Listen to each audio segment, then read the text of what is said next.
لا حول ولا قوة الا باللہ العلی العظیم۔ بسم اللہ الرحمن الرحیم۔ یاسین والقرآن الحکیم۔ ظاہر ہے کہ ہماری گفتگو آپ حضرات سے سورہ یاسین کے سلسلے میں چل رہی ہے، اس کے فیوز اور اس کے برکات، جو آج ہم یہ سمجھے ہوئے ہیں کہ سورہ یاسین خالی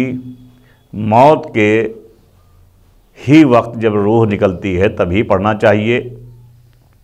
ایسا نہیں ہے۔ یہ ہمارا ذہنی فطور ہے، اور جو لوگ ایسا کر رہے ہیں تو ظاہر ہے کہ قرآن کی حقانیت کو وہ نشانہ بنا رہے ہیں اور قرآن کو محدود کیے دے رہے ہیں کہ آیات قرآنی صرف خالی دم نکلنے کے ہی وقت وہ یہ آیات پڑھنا چاہیے۔ سورہ رحمان وہ اس وقت پڑھنا چاہیے کہ جب جنازہ قبر کی طرف جا رہا ہو۔ تو یہ سب چیزیں، یہ خباثت ذہن سے ہم کو نکالنا ضروری ہے، اس لیے کہ قرآن نہ یہ تھا کہ خالی اسی وقت تک کے محدود تھا کہ جب انبیاء کے لیے اور اوصیاء کے لیے واقعات اس میں رونما ہوئے، اور ان کو یا مثال پر سورہ یاسین کی جو میں نے آپ سے برکت بتائی کہ جب رسول اسلام صلی اللہ علیہ وسلم کے اوپر یہ کے لیے حلال مشکلات بنا، تو اسی وقت کے لیے نہیں تھا، بلکہ اس وقت کے لیے بھی اور آج بھی وہی برکت رکھتا ہے۔ ابھی بات الگ ہے کہ ظاہر سی بات ہے کہ اپنی ہم ہر دھڑمی میں یہ کہیں کہ نہیں صاحب یہ سورہ یاسین یہ محفل کے ٹائم کاہے پڑھا جائے، یا مثال کے طور پر دکان کے افتتاح کے لیے کیوں پڑھا جائے، یا شادی کے وقت پہ کیوں پڑھا جائے، جب ظاہر ہے کہ سورہ یاسین ایک حلال مشکلات ہے، جس طریقے سے ہمارے لیے حلال مشکلات مولائے متقیان علی بن ابی طالب علیہ السلام کا نعرہ ہے، یا علی بن ابی طالب علیہ السلام کا ذکر ہے۔ اسی طریقے سے سورہ یاسین بھی حلال مشکلات۔ بھائی رسول کے زمانے میں اگر دیکھا جائے تو ظاہر ہے کہ جب مشرکین گھر گھیرے ہوئے تھے تو جناب جبرائیل لے کے آئے آپ کے پاس، یہ سورہ کی آیات لے کے آئے اور کہا کہ اس کو خداوند عالم کا حکم ہے کہ اس کو آپ اپنی زبان پہ دہراتے رہیں، ان کے درمیان سے نکل جائیں۔ اس کے بعد میں آج جو الزام لگایا جاتا ہے رسول اسلام صلی اللہ علیہ وسلم کو معاذ اللہ کہ وہ 40 سال کے بعد نبی بنے، تو ایسا نہیں ہے۔ دیکھیے مشیت پروردگاری ظاہر ہے کہ کیا ہے،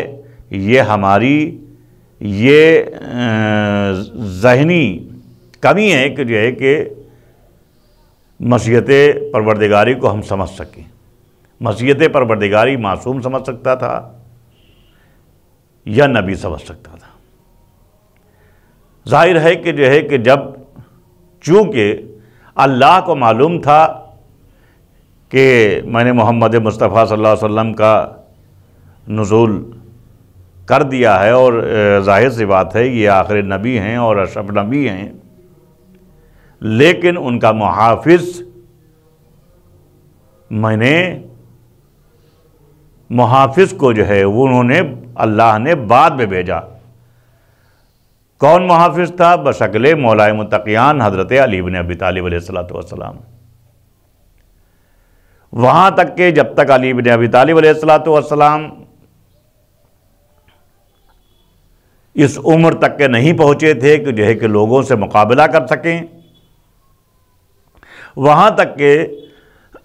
اللہ نے رسول اپنے حبیب کو منع فرمایا تھا کہ اعلان نبوت نہ کرنا، چونکہ وہ سمجھ رہے تھے کہ ہمارے نبی کے دشمن کتنے بیٹھے ہوئے ہیں۔ حد یہ ہے کہ گھر کے لوگ بھی دشمن تھے آپ کے۔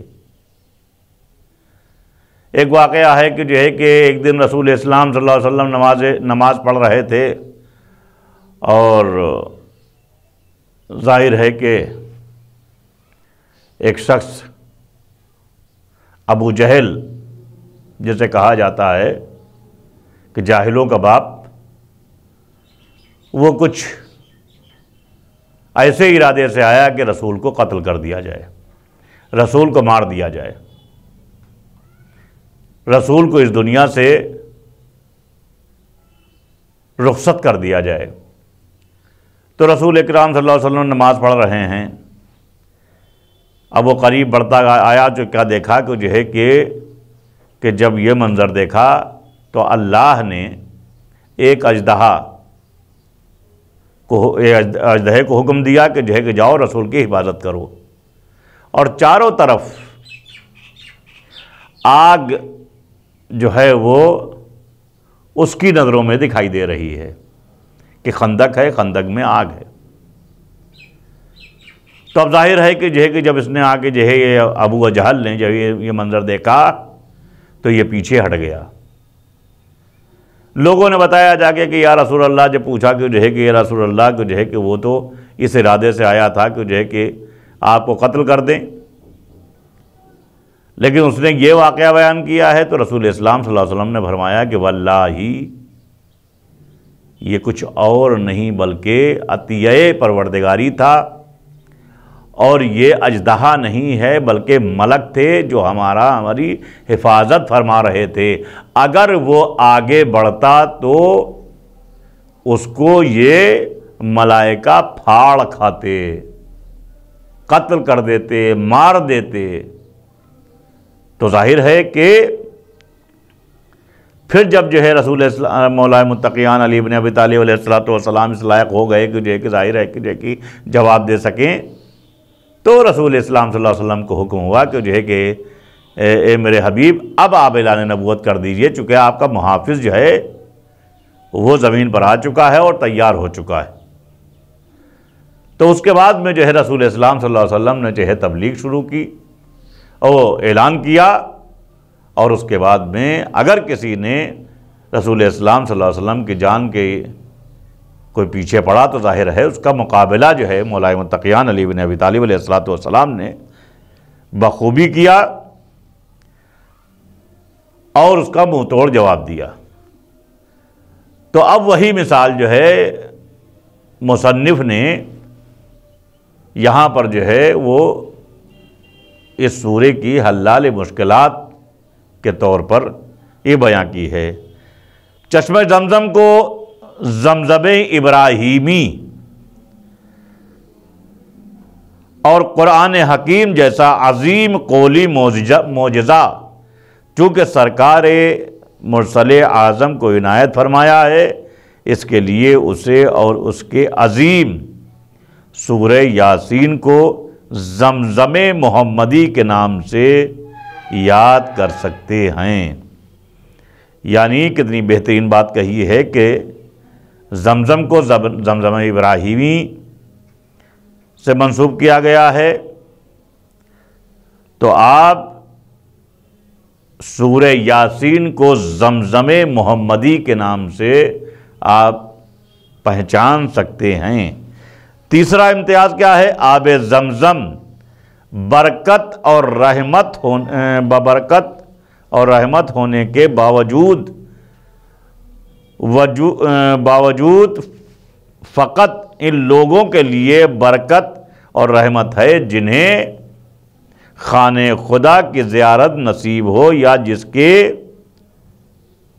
جن تک وہ کسی ذریعے سے پہنچے۔ یعنی آب زمزم انہی کے لیے رحمت اور برکت ہو سکتا ہے کہ جو خانہ خدا تک کے جائے یا وہاں سے لا کے دیا جائے۔ کوئی یعنی حج کرنے جائے یا کوئی عمرہ کرنے جائے تو وہ جو لا کے دے تو ظاہر سی بات ہے کہ تبھی تو حاصل ہو سکتا ہے، اور وہ اس سے استفادہ کریں۔ یعنی ببرکت تبھی ہوگا کہ جب کوئی جائے اور وہاں سے لا کے دے، اور یا خود جائیں اور اس سے استفادہ کریں۔ لیکن اس تک رسائی اور پہنچ سہل و آسان نہیں ہے۔ ظاہر ہے کہ اب ہر انسان جب خانہ خدا تک نہیں پہنچ سکتا، تو اب ظاہر ہے کہ جو جائے گا خانہ خدا تک کے وہی لا کے دے سکتا ہے، تبھی ہم اس سے فیض حاصل کر سکتے ہیں، اور تبھی اس کا وہ ہمارے لیے برحمت ہے۔ اور ایک خاص مقصود اور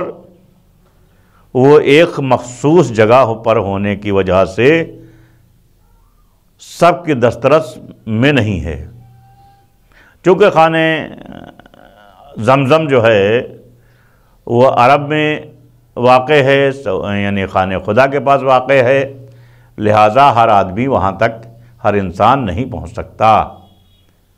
جو استطاعت رکھتے ہیں کہ حج کریں یا عمرہ کریں، وہی وہ لوگ جو ہے وہاں تک کے پہنچ سکتے ہیں۔ اور ہاں یہ ضرور ہے کہ جو ہے کہ ان کو بھی جو ہے، جو عرب کے لوگ ہیں ان کو بھی جو ہے وہاں پر جانے کی ضرورت ہے۔ لیکن مگر سورہ یاسین جو ہے، جو زمزم محمدی کے نام سے بھی یاد کیا گیا ہے، ہر جگہ اور ہر علاقے میں موجود ہے۔ ظاہر ہے زمزم ایک علاقے میں ایک جگہ پہ محدود ہے، یا وہاں پر انسان جائے،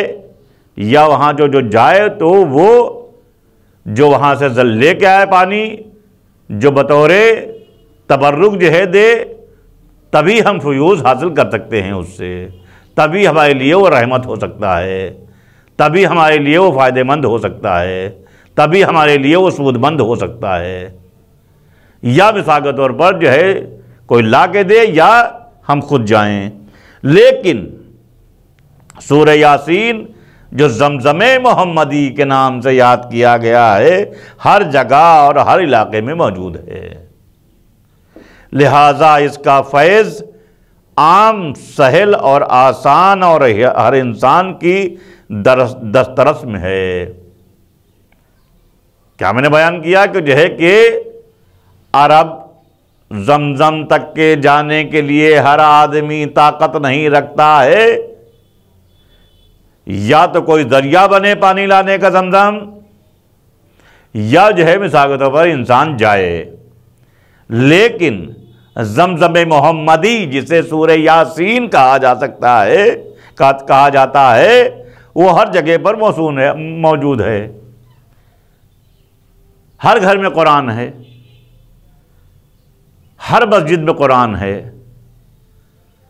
تو ظاہر ہے کہ جو ہے کہ ہم اس کی تلاوت کر سکتے ہیں، چاہے ہمارے پر کوئی بھی مشکل ہو، ہم قرآن کھول کے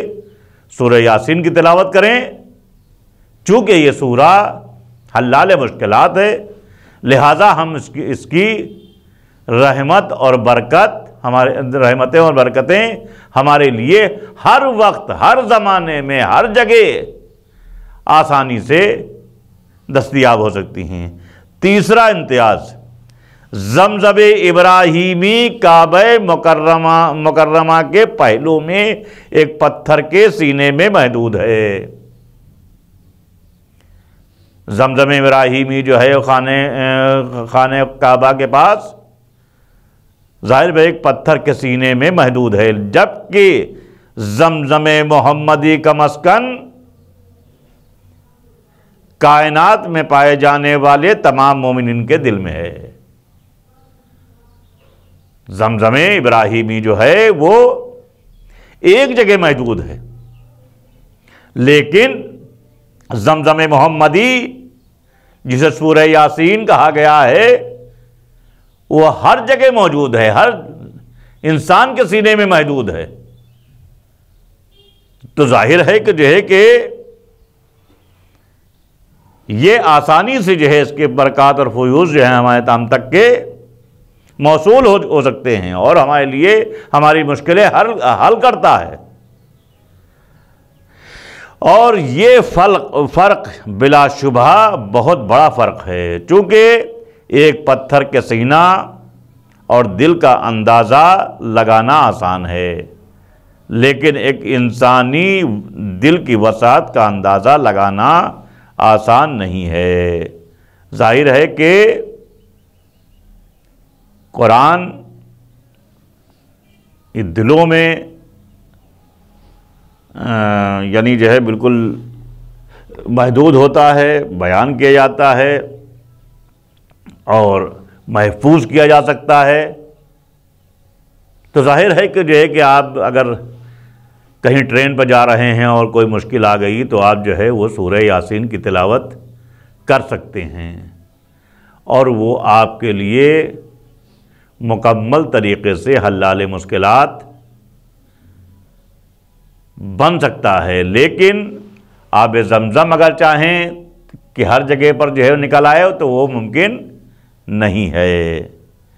یہ سچ ہے کہ امتیازات سورہ یاسین کی عظمت سے متعلق ہماری معرفت میں اور زیادہ اضافہ کر سکتے ہیں۔ ظاہر ہے کہ معرفت ہمیں جیسے مواقع ہمیں سورہ یاسین سے زیادہ مل سکتے ہیں، موصول ہو سکتے ہیں، لہٰذا ہم اس کو سرنامہ بنائیں اور اپنی دستور زندگی میں ہم اس کو پیوست کر لیں، تبھی ہمارے لیے یہ حلال مشکلات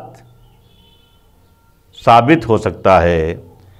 تخلیق بشر سے قبل قرأت یاسین، جب انسان کی خلقت نہیں ہوئی تھی اس سے قبل سورہ یاسین کی برکت کو مصنف نے بیان کیا ہے، مفسر نے بیان کیا ہے۔ اللہ نے تخلیق آدم سے 2000 سال پہلے جب سورہ طٰہٰ و یاسین کے قرأت فرمائی اور عالم ملکوت کے فرشتوں نے اسے سنا تو یوں بولے، جو خوش بخت ہو وہ امت، خوش بخت ہے وہ امت جس پر یہ کلام نازل ہو۔ یعنی وہ امت خوش بخت ہو جب جو ہے وہاں پر ملائکہ نے سنا، فرشتوں نے سنا، اللہ کی زبان میں، اللہ کے لہجے یعنی لہجے میں سنا، اللہ نے اپنے لہجے میں سنایا تو ملائکہ نے دعا کی ہے کہ جس پر یہ نازل ہو وہ امت خوش بخت ہو، سعادت مند ہوں، وہ زبانیں جن پر یہ کلام جاری ہو، اور نیک ہوں وہ سینے جو اس کلام کا صدف قرار پائیں، اور نیک ہوں وہ لوگ اور وہ سینے کہ جس میں یہ کلام محفوظ ہو۔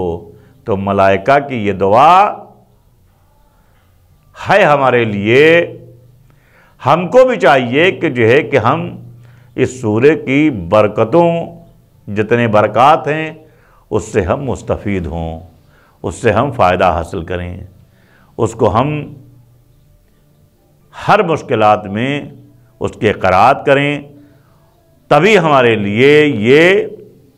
باعث برکت ہو سکتا ہے۔ اور اگر ہم نے جو ہے خالی قرآن کو اور سورہ یاسین کو اس لیے استعمال کیا کہ جب انسان سفر میں جائے گا تو اس کو ہوا دے دی جائے گی، تو ہم کو کوئی فائدہ حاصل نہیں ہو سکتا ہے۔ نمبر 10، دنیا بھی اور آخرت بھی۔ پیغمبر اسلام فرماتے ہیں کہ توریت میں سورہ یاسین کو معما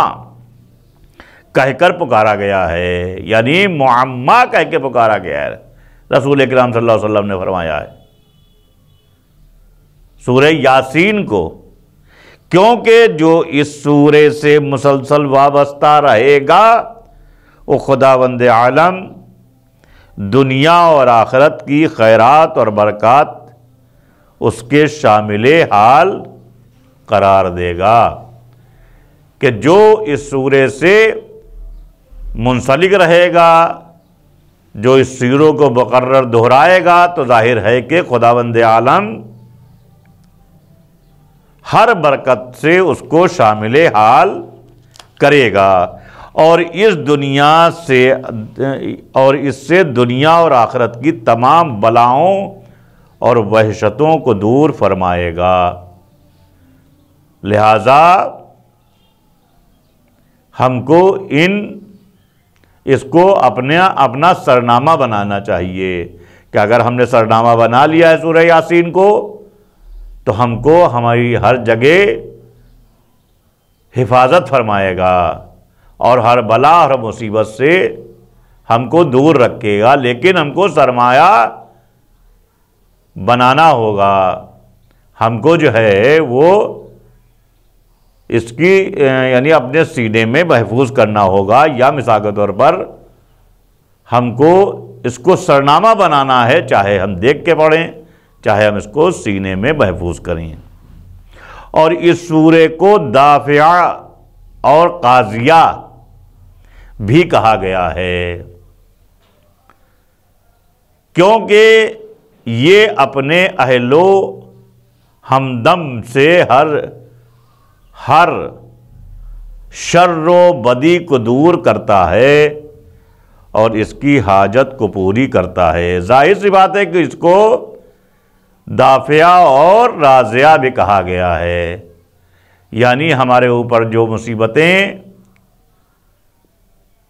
آتی ہیں اس کو جو ہے یہ دفع کرتا ہے،